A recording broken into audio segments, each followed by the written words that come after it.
By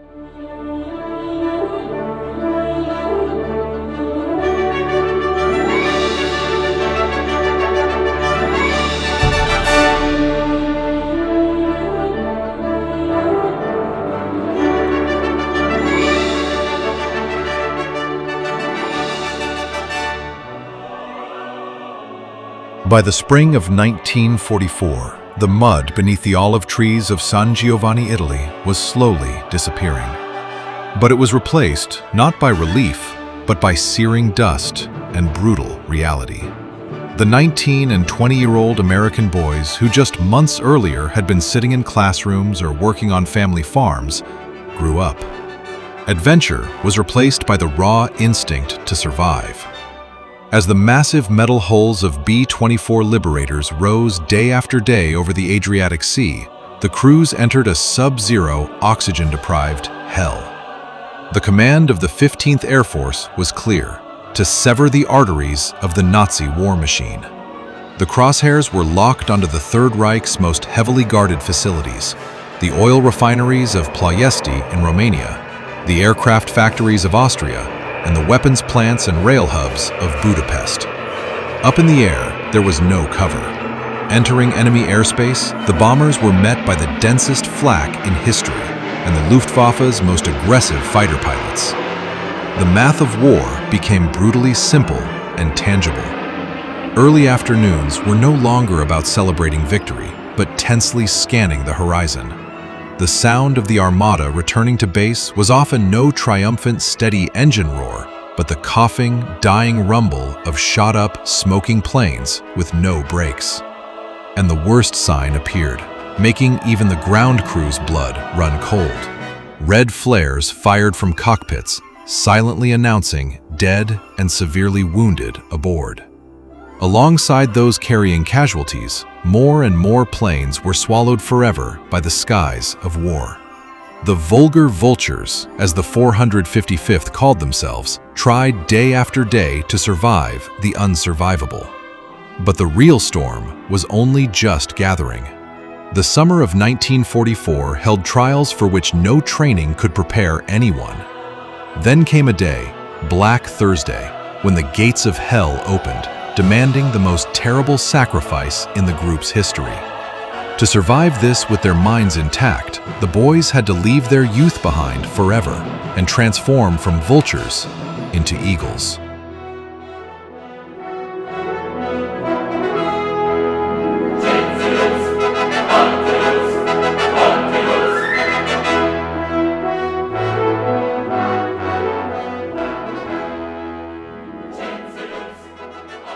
February 1944. The vultures had arrived at the war, but the war was in no hurry to welcome them. The Italian winter was ruthless: rain, fog, and endless sticky mud. Out of 29 days that month, they only managed to take off 4 times, but those few days were their tuition. Command sent them to support the front lines, then to bomb Adriatic ports. The crews quickly learned that the road to glory is never straight, and it is paved with frustration. First mission, February 16, 1944. The target, Campoleone, the front line south of Rome. 44 B-24s rose into the sky to relieve the Allied forces pinned down at Anzio. But over the target area, they were met by solid cloud cover.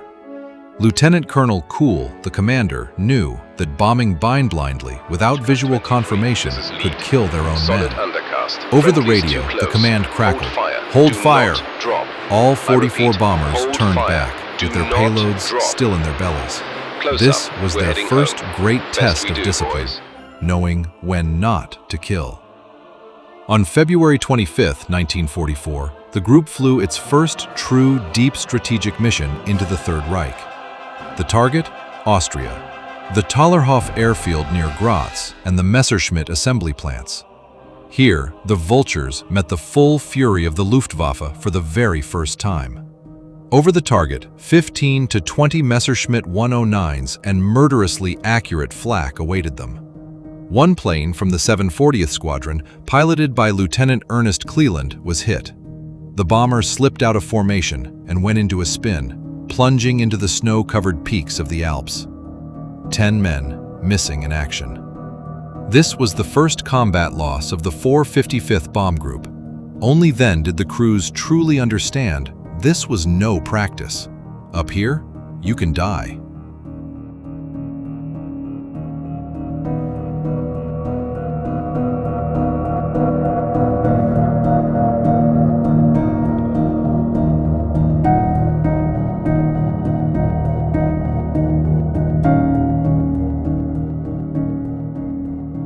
By March, the mud began to dry, and the tempo of the war accelerated. The 15th Air Force Command ratcheted up the pressure.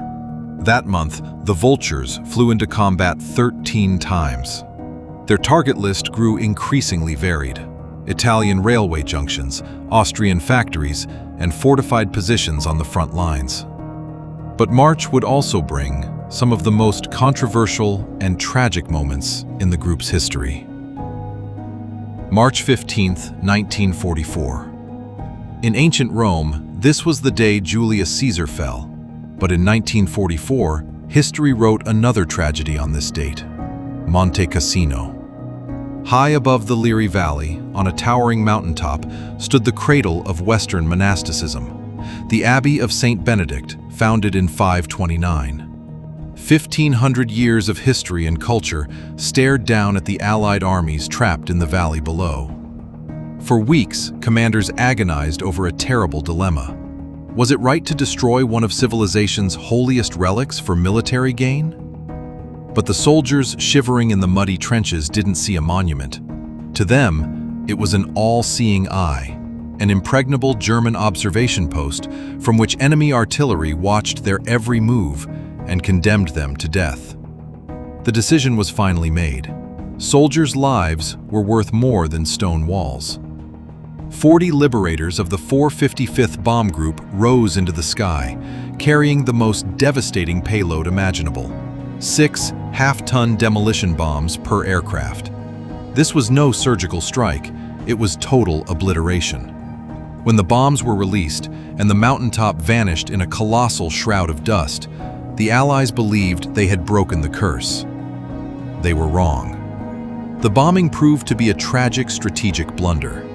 Emerging from the intact cellars, the German paratroopers, the legendary Green Devils, realized that the heaps of rubble offered far better defensive cover than the standing abbey. Out of the ruins, they built an impregnable fortress and continued to slaughter the advancing Allied infantry with their machine guns. The Air Force had delivered total destruction, dropping 120 tons of bombs, but victory could not be forced from the air. Among the ruins, the war only grew bloodier.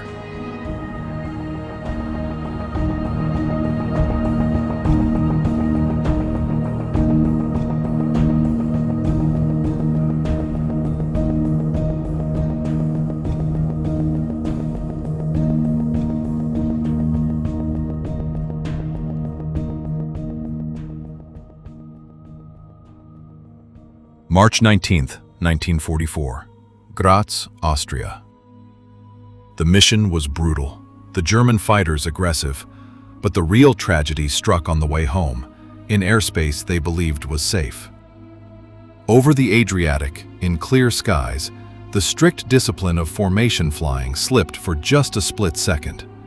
The B-24s of Lieutenant Albert Lundwall and Lieutenant William Pidcock collided in midair. The wreckage of the two giants plunged straight into the sea. 20 young airmen perished in the blink of an eye, without a single enemy shot. Back at the base that night, the mess hall was dead silent. Death didn't only come from the Germans. On March 29th, the target was the Lambrate marshalling yard in Milan, the industrial heart of northern Italy. On the bomb run, aboard Commander Gene Hudson's plane, Bombardier Sam Bakanauskas asked over the intercom, his voice tense, "Where's the target?" Navigator Humphrey Hosmer replied, cool as ice, "See that railway track coming from the northwest? And the one from the southeast? Where they meet, that's your target. Or should I go down and draw a circle around it?" The bombing was flawless. The 455th dropped 88 tons of bombs, obliterating the yard with surgical precision. This was textbook precision bombing.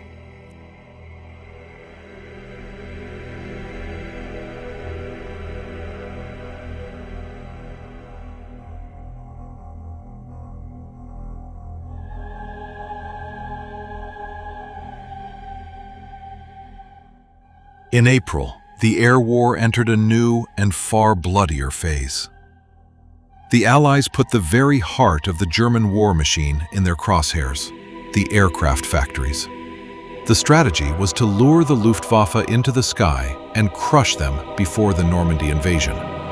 For the vultures, this meant flying deeper and deeper into enemy territory, straight into the teeth of the heaviest opposition. April 2nd, 1944, Steyr, Austria. The Daimler Puch works where ball bearings and aircraft engines were produced. The Germans knew this factory was their Achilles heel, and they threw everything they had into defending it. As they approached the target, a massive force of nearly 150 enemy fighters, Messerschmitt 109s and Focke-Wulf 190s, ripped into the formation. It was their most violent air battle yet, and the Germans unveiled a lethal new tactic: head-on attacks, firing rockets. The losses were shocking. The group lost 4 B-24s on a single mission.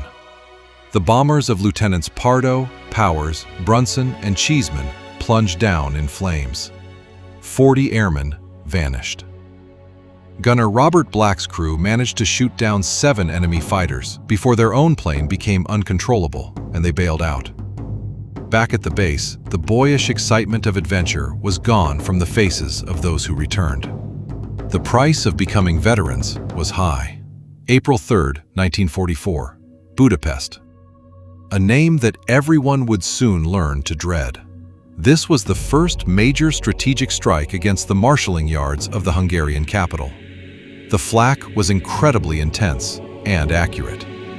A direct hit ripped through the nose of Lieutenant Paul Kondra's B-24 from the 741st Squadron. Shrapnel instantly killed the bombardier, Lieutenant Ernest Ackermann. He was the group's very first combat casualty to be brought back to base. As the crippled plane touched down and the medics lifted his body from the wreckage, the grim reality of war became undeniable. You don't have to shoot down a plane for someone to die.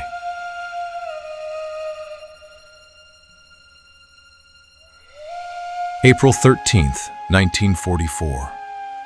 The dress rehearsal for the massive bomber streams.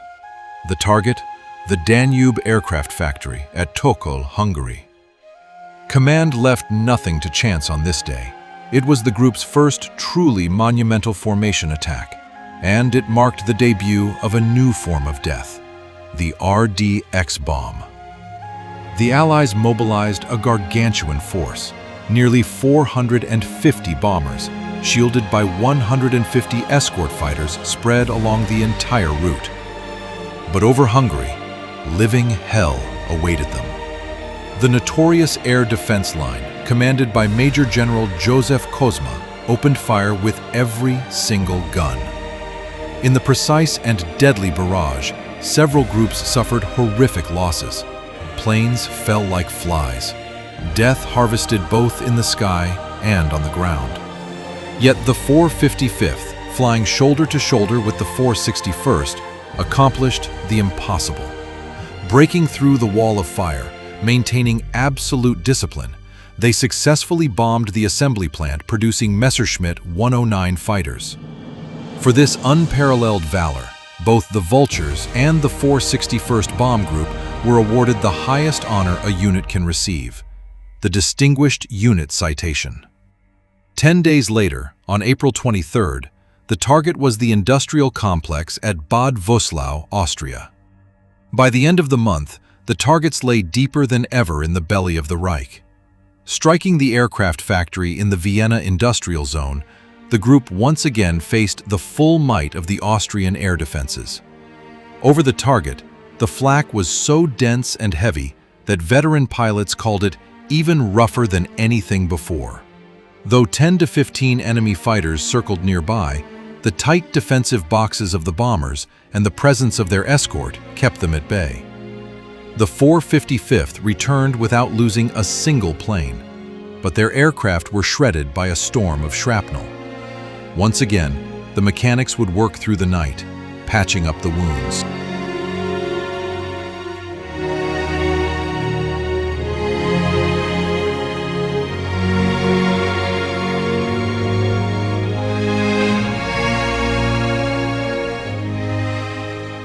May, the beginning of the oil war. Allied strategists realized that the lifeblood of the German war machine was oil. Cut the fuel and the tanks stop. The fighters stay grounded. The order was given: destroy the refineries. And the queen of all refineries was Ploiești in Romania. For the Vultures, May would prove to be the bloodiest month yet. They flew 21 missions, more than ever before. May 5th, 1944. Entrance to hell. The 455th's very first encounter with Ploiești. The Romanian oil fields were shielded by the most formidable air defenses in Europe. The target area was choked with dense smoke, the Germans' tactical artificial fog, and the flak was so thick that pilots said you could walk on the explosions. Lieutenant Victor McWilliams' plane took a direct hit to the right wing. The bomber burst into flames, entered a spin, and plummeted. 10 men, missing in action. In a single day, the name Ploiești became a symbol of the place where no one wanted to go. On May 24th, the target was Münchendorf, Austria. The air defenses around Vienna were lethal once again. Lieutenant John F. Brashear's plane took heavy hits, destroying both the hydraulic and fuel systems. The crippled bomber couldn't maintain altitude, forcing a desperate decision: to head for home and attempted ditching in the Adriatic Sea. The drama intensified when, during a panic emergency bomb release, one of the bombs exploded directly beneath the aircraft, further shredding the fuselage. Upon impact with the water, the giant plane broke in two. 4 men died, including the bombardier. Lieutenant Brashear was pulled from the sea with a broken leg. May 30th, 1944. Wels, Austria. This day became black, not because of enemy fire, but due to a tragic accident. Over the target, as the bombs were released, a B-24 flying in the upper element accidentally dropped its payload directly onto its wingman below.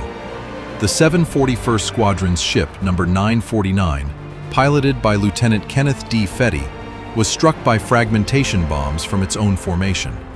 The left wing sheared off, and the bomber spiraled uncontrollably into the abyss. The entire crew of 10 perished. The term "friendly fire" had taken on a new, horrific meaning.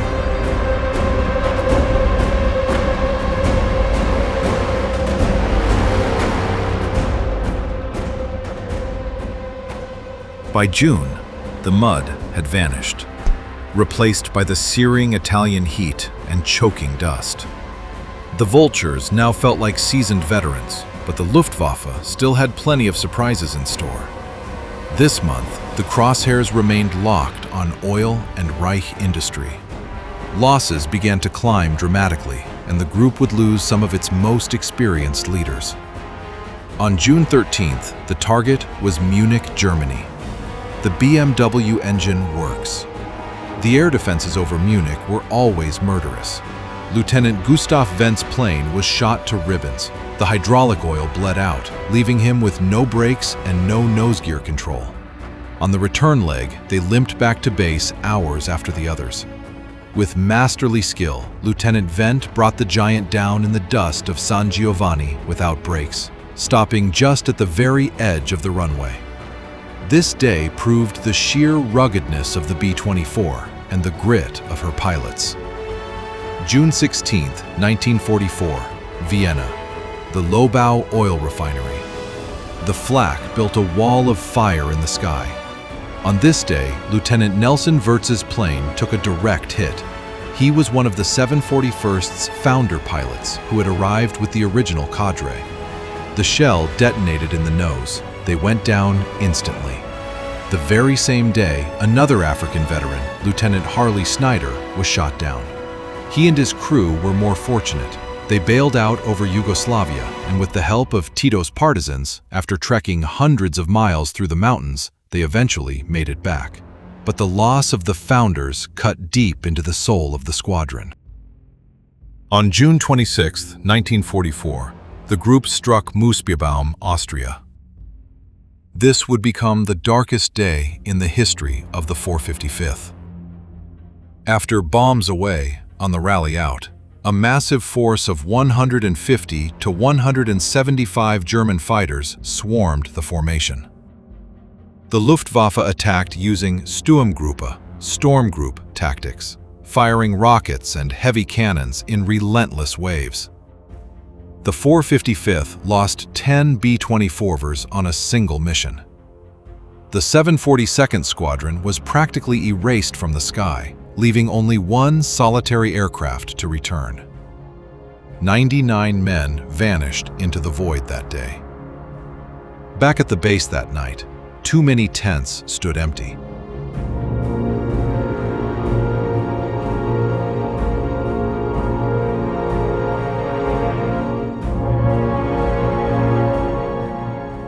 In July, the Italian summer rolled in with brutal heat. Inside the tents, the air was suffocating, while the runways shimmered in the baking sun. Command dictated a ruthless pace. The oil and steel campaign was reaching its absolute peak. The crews were exhausted, and their young faces grew old. Everyone could feel that something massive was building, but no one suspected that the end of the month would bring absolute hell. July 2nd, 1944, Budapest. The day began in tragedy. On takeoff, a B-24 from the 741st Squadron crashed at the end of the runway. The navigator, Lieutenant Stuart Breyer, lost his life. But there was no time to mourn, because a massive, coordinated air armada was launched against Hungary that very day. While the 2nd Bomb Group struck the oil refinery at Almas Fuzito and the 47th Wing hit the Vértes airfield, the main blow was aimed directly at Csepel Island. The 49th, 55th, and 304th Bomb Wings, including the 455th, protected by a fighter umbrella from the 325th and 4th Fighter Groups, targeted the oil facilities adjacent to the Manfréd Weiss works, the Shell, Fonto, Magyar Bermuda, and Stowa oil depots. Contrary to all expectations, Csepel's air defense batteries remained strangely silent on this day. The vultures roared in unchallenged, dropping 57 tons of bombs that smothered the refinery, leaving towering columns of thick black smoke in their wake. July 21st, 1944, Brux, Czechoslovakia. Command designated the charismatic leader of the 741st Squadron, Major Horace William Lanford Jr., as deputy group leader for this grueling and hazardous mission. Over the target, they were met by unexpectedly fierce air defense. Major Lanford's plane, borrowed from the 743rd Squadron, took a fatal hit, rolled over, and plunged toward the earth. The news shattered the base. The boss, who had led the squadron from day one, was gone. A stunned, heavy silence fell over the tents of the 741st. The men felt that if the old man was vulnerable, then no one was safe. Morale plummeted to rock bottom. On July 22, 1944, while the base was still mourning their commander, the war ground on. The target? Ploiești, Romania. The target area was choked with smoke, and the flak was absolute hell. But by some miracle, they didn't lose a single plane over the target. The tragedy struck on the way home. In mid-air, the B-24s of Lieutenant Edmund Russell and Lieutenant Samuel Hansard collided. An eyewitness reported that Hansard's controls failed, sending his giant bomber slamming directly into Russell's ship. Both bombers spiraled helplessly into the abyss. 20 young men died just when they thought they were safe. July 26, 1944. The calm before the storm. A stand-down was ordered at the base, but the mood remained heavy from the crushing weight of their recent losses. Then, in the late afternoon, The telephone rang at headquarters. On the other end of the line, from Bari, crackled a familiar, commanding voice. "Major Lanford." The commander they had believed was dead had checked in. He told a harrowing tale of bailing out, of being rescued by Yugoslav partisans, marching through the mountains for days and finally escaping from a secret airfield. The news spread like wildfire through the tents. "The boss is alive!" In an instant, the crushing despair evaporated, replaced by wild, unchecked celebration. The boys cheered, the hidden bottles were uncorked, and hope surged back into the camp. Just in time for the hell that awaited them tomorrow.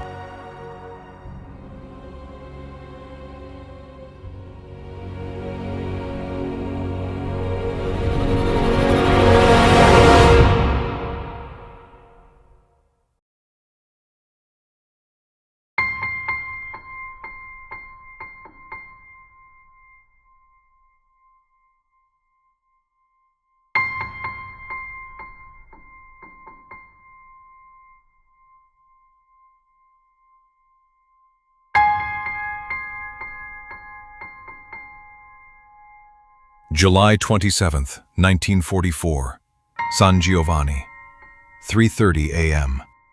It is still dark in the tents when the duty officer shakes the crews awake. No shouting, only the dull thud of combat boots on wooden floorboards.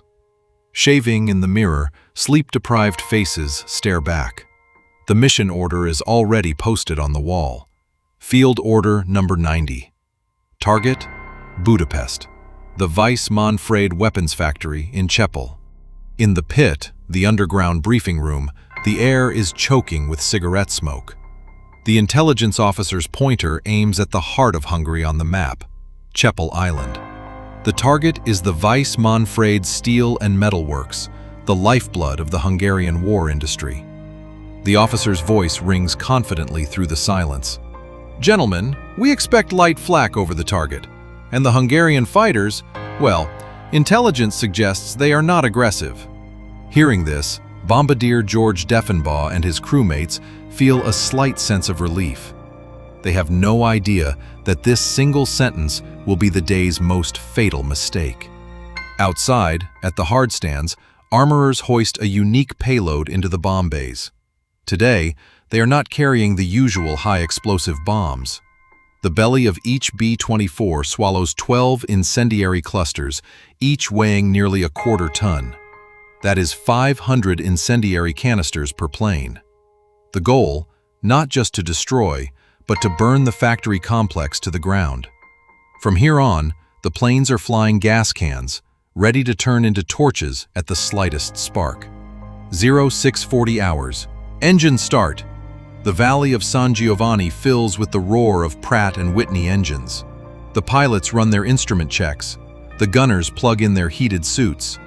In the 741st Squadron, Lieutenant Maxwell Gates preps the Doughty Dragon, while Lieutenant Robert Gulbranson of the 743rd prepares his own aircraft.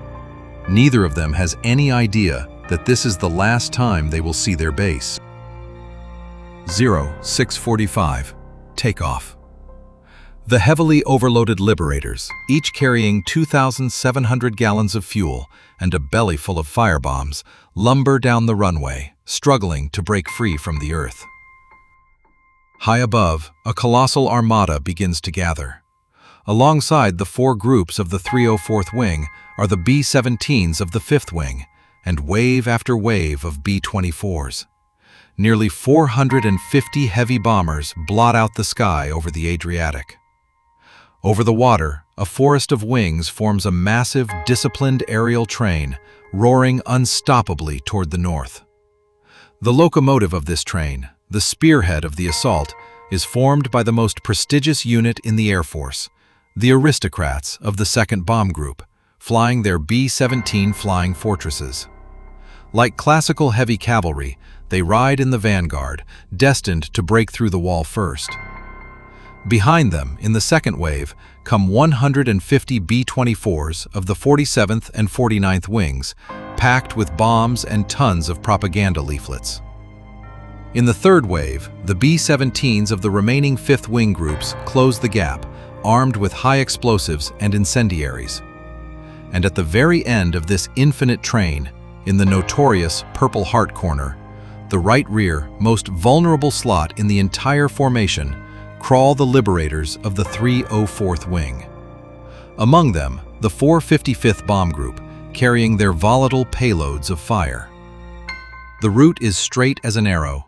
Crossing the coastline over Csepel Island, they fly over Livno and turn north toward the western tip of Lake Balaton. The weather is flawless, visibility unlimited. Sunlight glints off the bare aluminum hulls. Everything seems peaceful. But far below, the German Freya and Würzburg radars are already tracking the oncoming swarm. 8 in the morning, the Balaton area near Csepel. Their escort arrives. P-51s from the famous 332nd Tuskegee Airmen and the Mustangs of the 52nd Fighter Group swing into position.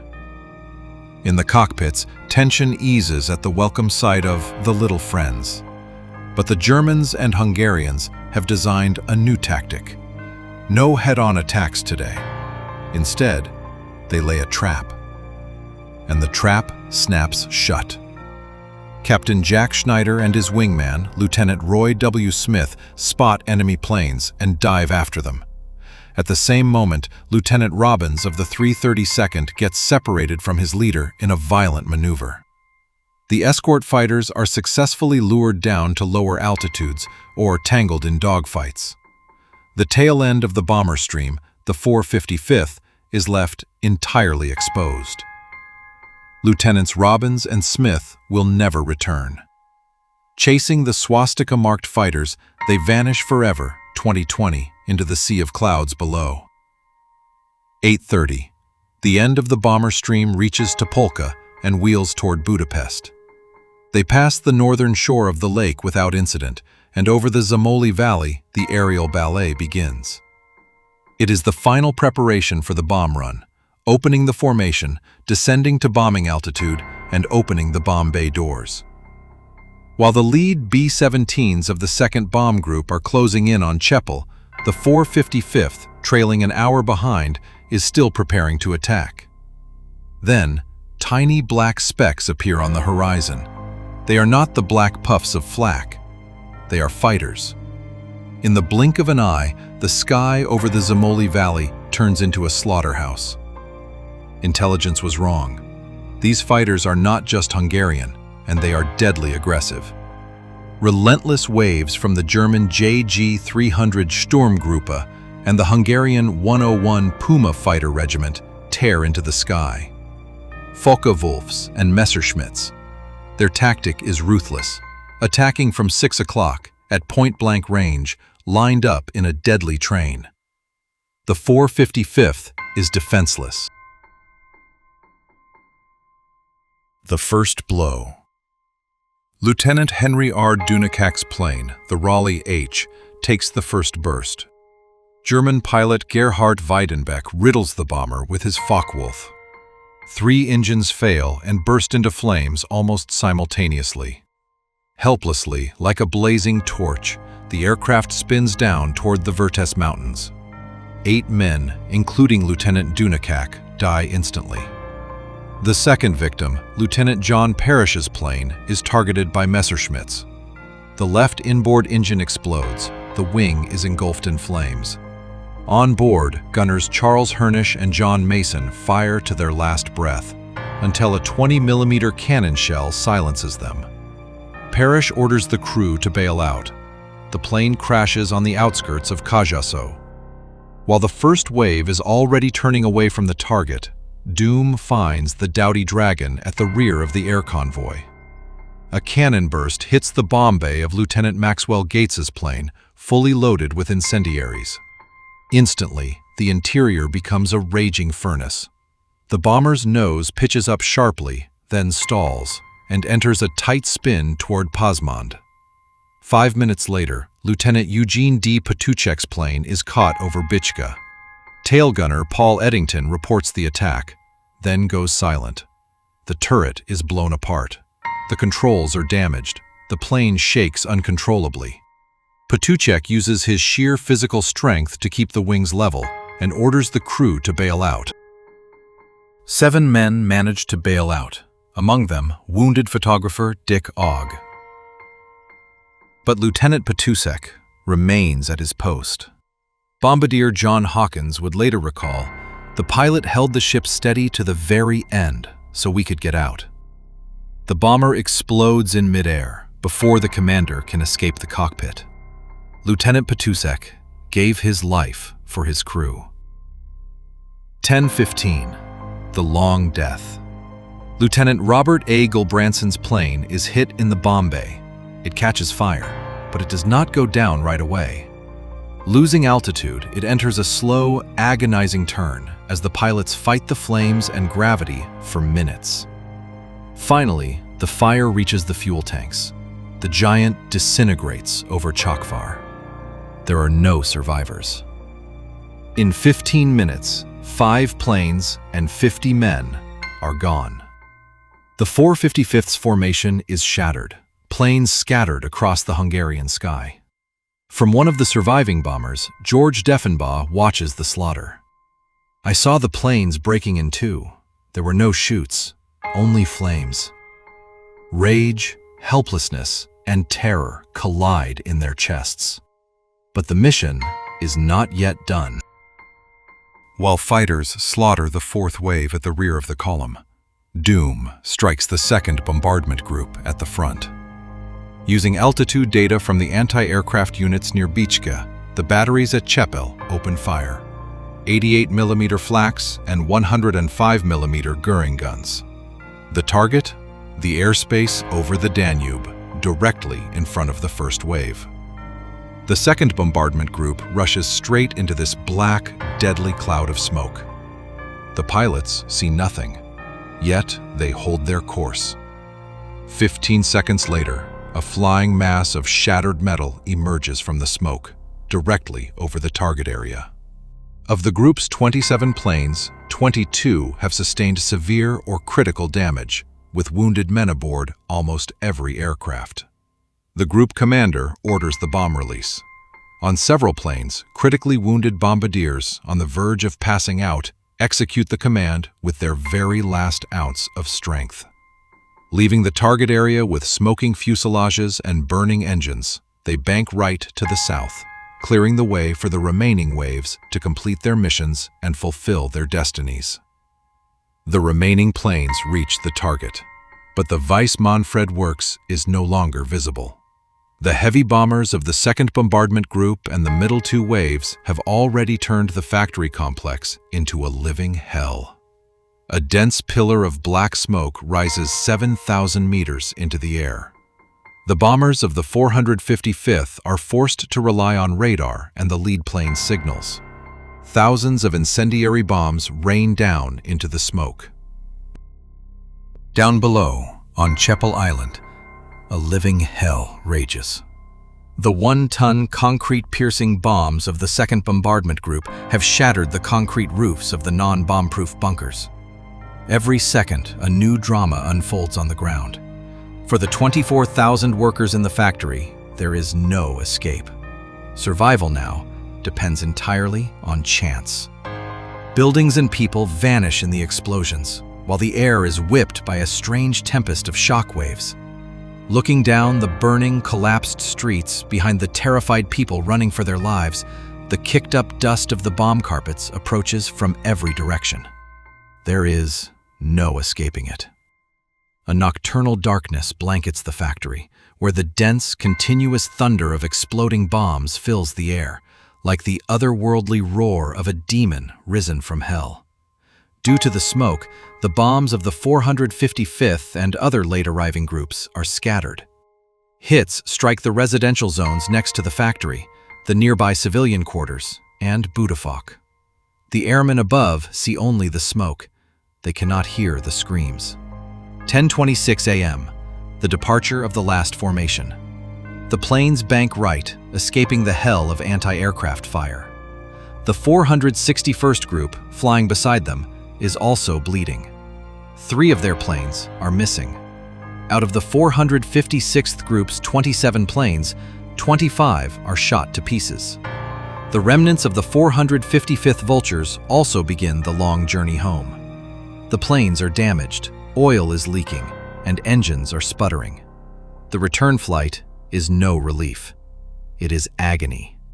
The bombers turn into flying hospitals. In the second bombardment group, they struggle to keep Sergeant Rossbach alive, his face shattered by shrapnel. In the 455th, some of the survivors stare in shock at the empty, bloody seats of their crewmates, while those who have kept their presence of mind try to stabilize the wounded. The remaining planes close formation. In the -40-degree cold, the morphine barely works, and the blood plasma freezes. Every minute is an eternity. In Hungary, among the wreckage, the fate of the survivors is sealed. Lieutenant Parrish, the pilot of plane 497, is captured with burn injuries near Kajasó. Sergeant Ogg and his crewmates are escorted by Hungarian gendarmes. The wounded, like the severely burned Lieutenant Hawkins, are taken to Budapest military hospitals, where medical care is minimal. Life behind barbed wire, the years of captivity, now begins for them. 12:30 p.m., southern Italy. At the bases, ground crews tensely scan the sky. But from Amendola through Torretta Field, all the way to San Giovanni, the same drama plays out at every airfield. From the tower, they count the approaching planes, smoking, wobbling wrecks, shredded wings, and feathered propellers. And the worst sign, making the blood of everyone waiting run cold. From almost every aircraft window, streaks of red flares slice through the sky. Wounded on board. The landing is chaotic. Planes without brakes screech on the concrete, several collide, and ambulances rush onto the runway. In the hard stands of the 741st and 742nd Squadrons, gaping holes yawn in the line. 5 planes did not return. In the afternoon, the saddest ritual begins in the tent camp. Officers enter the empty tents. They gather personal belongings, a half-written letter to a mother, a girlfriend's photograph, crumpled civilian clothes. Everything is locked in trunks. The missing in action stamp is pressed onto the papers. 51 men in a single day. That night, the mess hall at San Giovanni was a place of ghosts. There was no celebration, no laughter. Even those who had returned without a single scratch sat in stunned, hollow silence, clutching their shot glasses of combat whiskey. They stared blankly into the shadows, crushed by the heaviest burden of all: survivor's guilt. Why them? Why did they live while the doughty dragon and the others burned? Beneath the silence, a cold, dark rage was brewing. Anger at the intelligence officers who had stood in the safety of the pit and promised light flak and unaggressive fighters. 5 planes, 50 young men, erased. But in the air war, there is no time for grief. Even before the blood could be washed from the aluminum floors of the returning bombers, the operations officer was already posting the next day's orders. Pilots walked up to the board in disbelief. There would be no rest, no easy run. Written on the blackboard in white chalk was a single word, every flyer's ultimate nightmare: Ploiesti. Black Thursday was over, but the hell was just beginning.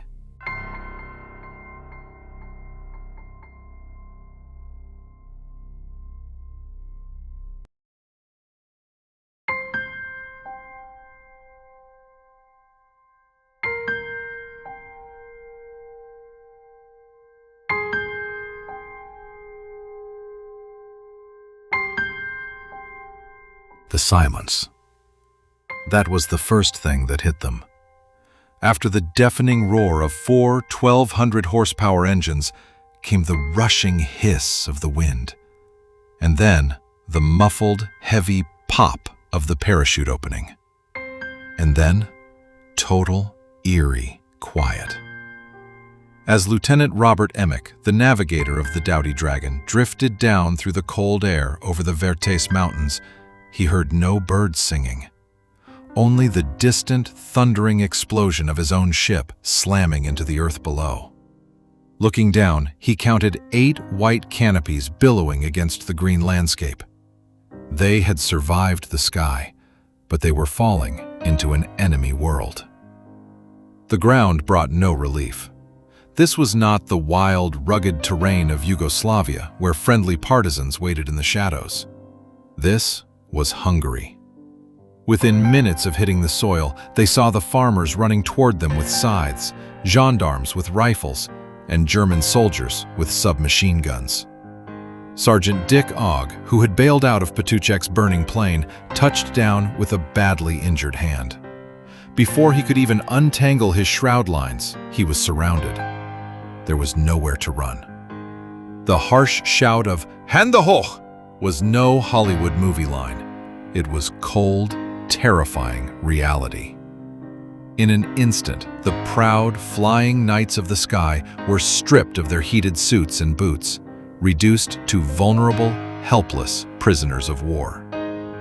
By nightfall, the survivors were gathered in the courtyards of local town halls and train stations. Parrish, Baugh, Brindley, all burned, bleeding, and bandaged. But in their eyes, the same silent, agonizing question lingered. Where are the others? Where was Patuchek? Where was Gates? When the Hungarian guards shook their heads and pointed to the ground, the last flicker of hope died. The gnawing ache of survivors' guilt began to consume them. Why did I make it and not them? Yet, even in the darkness of war, humanity refused to die. Locals bandaged their wounds, and some risked everything to hide them. When Lieutenant William Reed Hyatt was hidden by the aristocratic Moran family, they risked their own lives to find a sympathetic Hungarian officer, ensuring the young American was transferred safely to a humane internment camp. It was a bond forged in terror, and a friendship that would last a lifetime. Budapest. The captured American airmen were brought into the bombed-out capital by train and truck. The anger of the local population was palpable. Understandable, as many had lost family members in the raids or had been left homeless by the falling bombs. Soot-stained, bloody, and with swollen eyes, the prisoners endured the humiliation with downcast gaze. Then, the trucks rolled through the gates of the massive building complex at the foot of the Buda Hills, St. John's Hospital. This became the first stop for the severely wounded. Robert Emick's eyes were so swollen from burns that he could barely see. Beside him lay John Hawkins and Stanley Postorino, their bodies covered in severe burns. Figures in white coats walked between the beds. They looked like doctors, but they did not ask about pain. How high were you flying? What was the target? How many planes took off? The interrogation continued, even through the haze of morphine. Emick only shook his head. Name, rank, serial number, nothing more. The hospital was no refuge. In the mornings, sirens wailed. American bombers, and later Russian planes, battered the city. Lying in their beds, the wounded Americans listened to the shriek of the bombs, the very same sound they had inflicted on others. In Emick's memory, they watched from the window one day as another wave of the 15th Air Force attacked the city. They saw falling planes and parachutes. They knew that soon, more comrades would be arriving in the wards. The lightly wounded and the healthy were taken to Budapest's notorious prisons, and later to the Citadel. The solitary confinement cells were cramped and damp. A straw mattress, a bucket, and darkness. On the walls, the names of previous prisoners were scratched. Here, in isolation, uncertainty was the greatest tool of torture. The Hungarian guards were sometimes humane, providing them with cigarettes or food, but the shadow of the Gestapo was everywhere.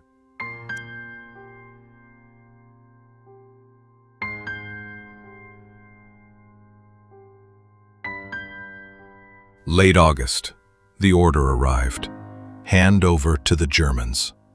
The prisoners were crammed into boxcars, and the journey toward Germany lasted for days. The destination? Dulag Luft, the Luftwaffe's interrogation center in Oberursel. Here, everyone was screened.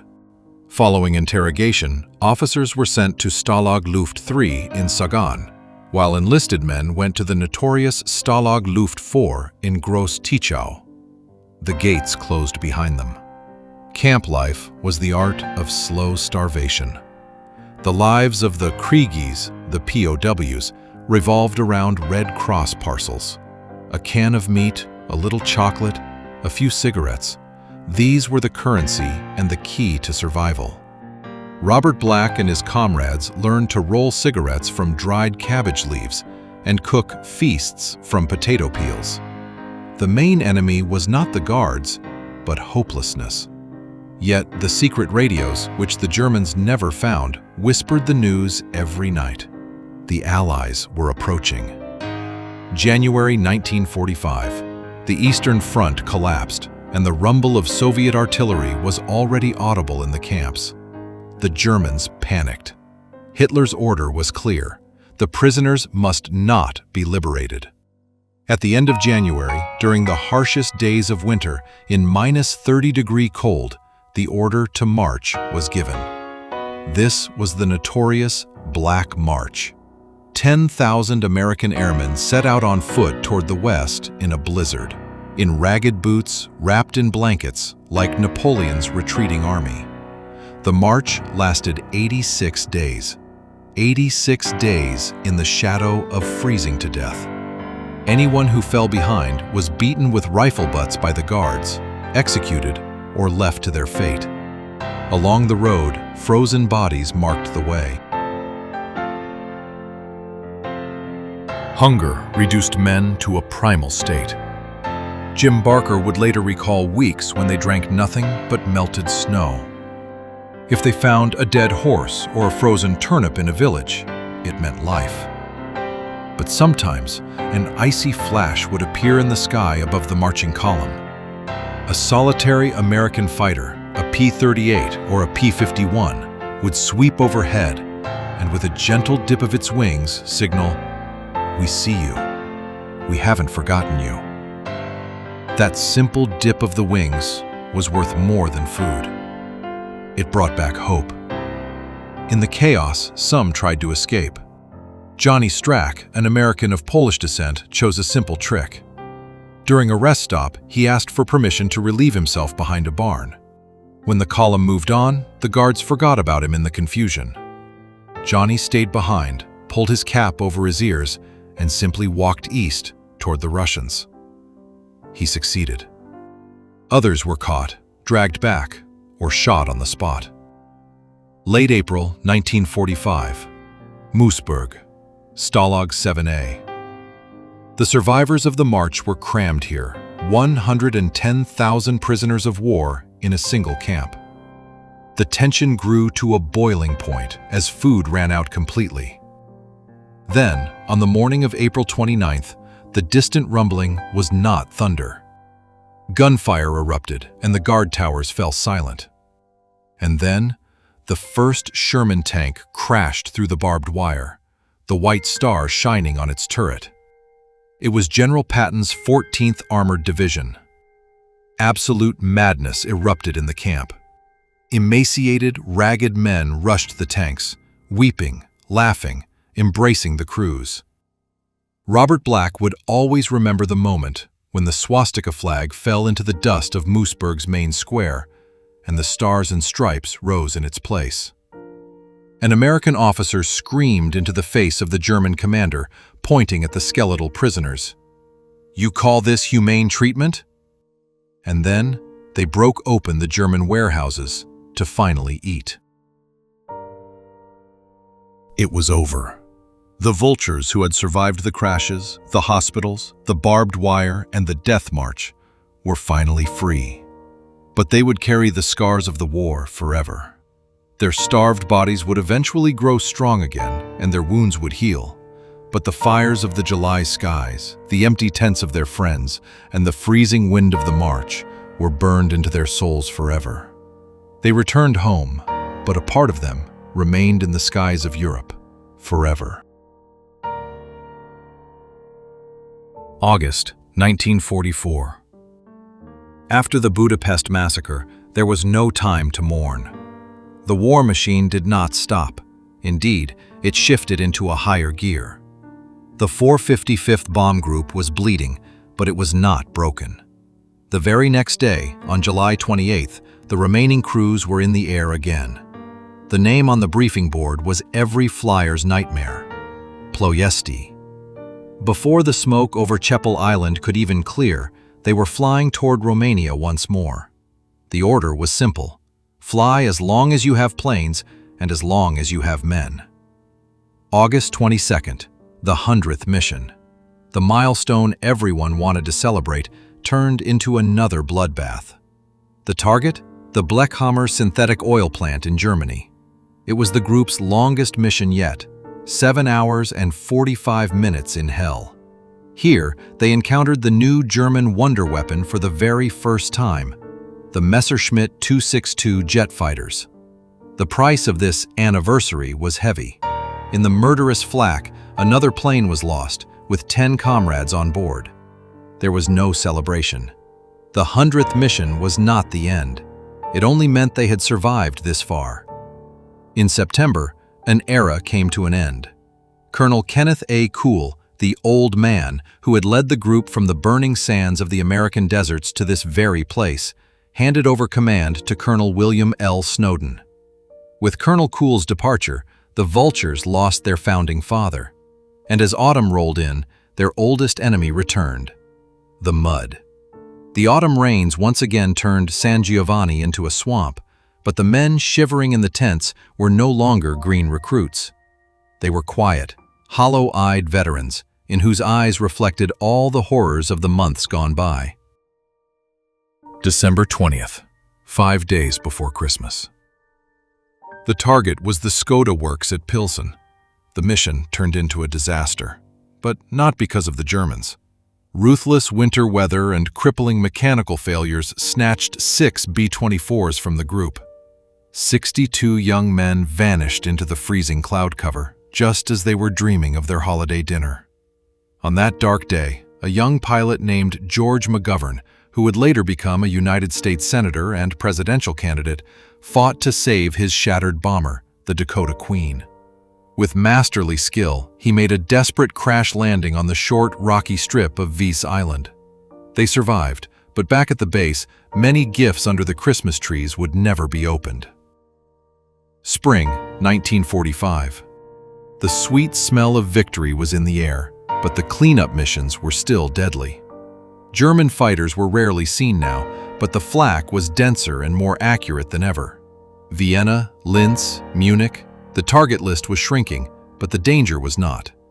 Every man knew that to die on the very last day of the war was the most tragic fate of all.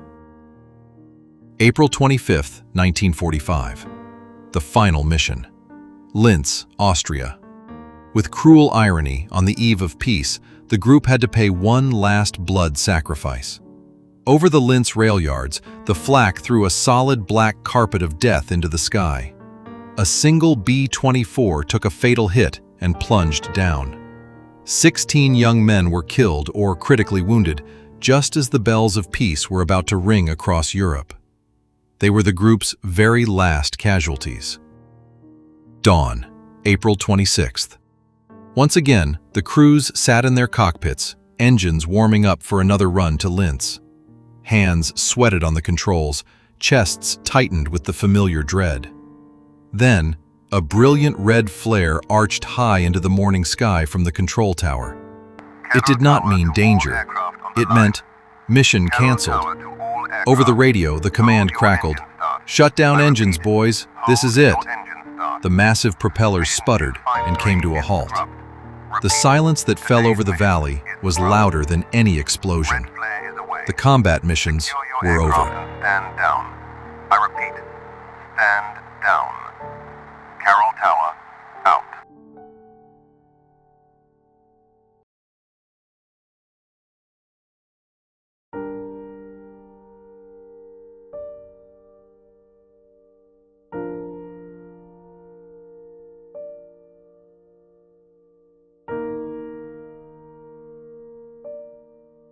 May 8, 1945. VE Day. In San Giovanni, there was no wild shouting, no firing guns into the air, only a heavy, exhausted sense of relief. Colonel Snowden ordered a day of rest. Under the shade of the ancient olive trees, the chaplain held a service of thanksgiving. The men listened to the radio, to the triumphant speeches of Truman and Churchill, but the proud words felt hollow to many. Their thoughts were not on the victory, but on the boys who had stayed behind at Csepel, at Odertal, and in the cold skies of the Balaton. And then the vultures received a new mission, the Green Project. The dark engines of destruction were transformed into carriers of life. The bomb racks were torn out, and the dark bomb bays were fitted with wooden benches. The B-24s would no longer carry death, they would carry men home. Soldiers who had not seen their families in years climbed aboard the giants.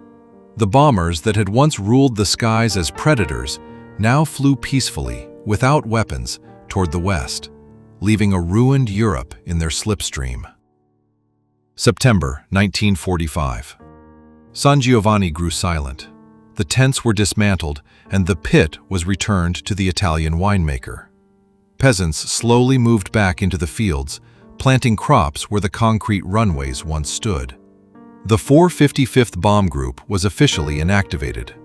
The base, where so many boys had grown into men and where so many had died, was reclaimed by the earth. Only the dust and the memories remained. If you walk today among the olive groves of San Giovanni, you will hear only the wind rustling through the leaves. The mud, the dust, the smoke of the pit, the roar of engines, all have vanished.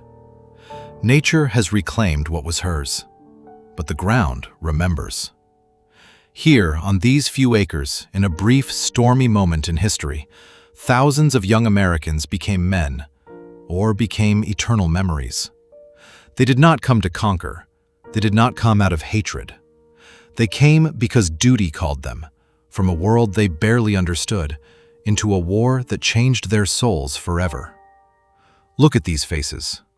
19, 20, 21 years old. Fresh-faced boys from Iowa, New York, Texas. The vulgar vultures. But there was nothing vulgar about them. When they set out from the desert sands in 1943, adventure sparkled in their eyes. Then came the winter, the mud, the freezing scent of the oxygen masks, and the black puffs of flak.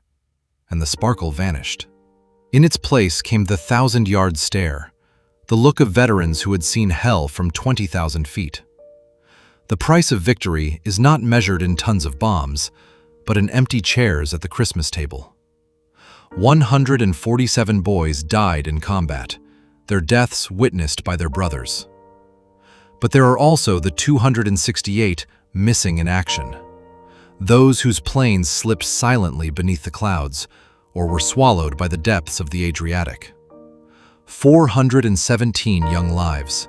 Families waited in terror for the knock on the door, for the telegram that said, "We regret to inform you." Behind every bomb dropped, behind every ruined factory, lies the tear of a mother, a wife, or a sweetheart. We will never forget July 27, 1944, Black Thursday. On that day, the gates of hell opened over Budapest. 51 men in a single morning. Lieutenant Patuchek, holding the controls with his bare hands so his crew could jump. The fiery plunge of the doughty dragon. The rocks of the Vértes mountains and the smoke of Csepel Island bound Hungarian and American fates together forever. Above the burning factories, there was no hatred, only the instinct of survival and the sacred bond of brotherhood, which proved stronger than death itself. And let us think of those who survived the crash, but left a piece of their souls behind. Of the 179 prisoners of war who starved for months behind barbed wire, who endured the 86-day death march in the snow just to see the Statue of Liberty once more. They were the ones who learned that freedom is not a free gift. They fought for every single crumb of bread, every sip of water, and every breath they took. When the guns finally fell silent, the vultures showed their true faces. The engines of destruction were transformed into carriers of hope. They tore out the bomb racks, fitted wooden benches in their place, and carried the weary soldiers home. The planes that once brought terror to Europe now peacefully, without weapons, sailed across the sky, leaving the ruins behind, carrying the promise of peace toward the west. The story of the 455th Bomb Group did not end in 1945. It lives on, in every grandchild who can live in freedom today. It lives in the hurricane soil that welcomed the fallen, and it lives in our memory. Because though they called themselves vultures, in truth, they were eagles, proud, brave, and free. But they that wait upon the Lord shall renew their strength. They shall mount up with wings like eagles. They shall run and not be weary, and they shall walk and not faint. May your dreams be peaceful, boys. The mission is completed. You have returned home.